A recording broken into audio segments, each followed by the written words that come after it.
தக் லைஃப் படத்தின் ட்ரெய்லர் இணையத்தில் குறிப்பாக கமலஹாசன் மற்றும் மணிரத்னம் ரசிகர்கள் மத்தியில் பெரும் பரபரப்பை ஏற்படுத்தியுள்ளது. மீண்டும் இணைந்த இரண்டு சினிமா ஜாம்பவான்களால் எதிர்பார்ப்பு எகிரியுள்ளது. பான் இந்தியா மூவியான தக் லைஃப் ஜூன் 5 அன்று வெளியாகிறது. 2 மணி நேரம் 45 நிமிடங்கள் ஓடக்கூடிய படத்திற்கு UA சான்றிதழ் கொடுக்கப்பட்டுள்ளதாம்.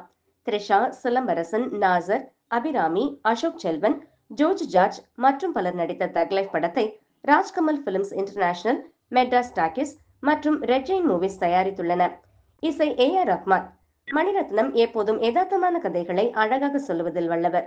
மேலும் தன் வாழ்க்கையில் நடந்த விஷயங்களையும் தன் வாழ்க்கையில் நடக்காத விஷயங்களை மட்டுமே தன் படத்தில் சொல்லியிருப்பதாகவும் கூறியிருக்கிறார். ஒரு பக்கம் ரசிகர்களின் ஆவல் அதிகரித்தாலும் மறுபக்கம் தக் லைஃபை ரோல் செய்து பங்கம் பண்ணி வருகின்றனர். சிம்புவின் செக்க சிவந்த வானம் மற்றும் கமலின் விக்ரம் படத்தை காப்பியடித்து தக் லைஃப் படத்தை மணிரத்னம் எடுத்திருப்பதாக கலாய்க்கின்றனர். சொத்துக்காக தந்தை மகனை கொலை செய்து விடுகிறார். அமரன் என்ற சிறுவனை காப்பாற்றி சக்திவேல் வளர்க்கிறார். ஒரு மாஃபியா கும்பலுடன் சக்திவேல் மற்றும் காவல்துறையினருடன் துப்பாக்கி சண்டை நடக்கிறது. அப்போது சக்திவேல் மீது கொலை முயற்சி நடக்கிறது. அதற்கு காரணம் அமரன் தான் என சந்தேகப்படுகிறார். தனது சகோதரன் மற்றும் தன்னை காட்டிக் கொடுத்த வளர்ப்பு மகனை பழி வாங்குவதே தக் லைஃப் ஸ்டோரி. ஒரு சிலர் பாக்யலட்சுமி சீரியலை சுட்டிருப்பதாகவும் கூறுகின்றனர். எது எப்படியோ தக் லைஃப் படத்திற்காக ரசிகர்கள் வெயிட்டிங்.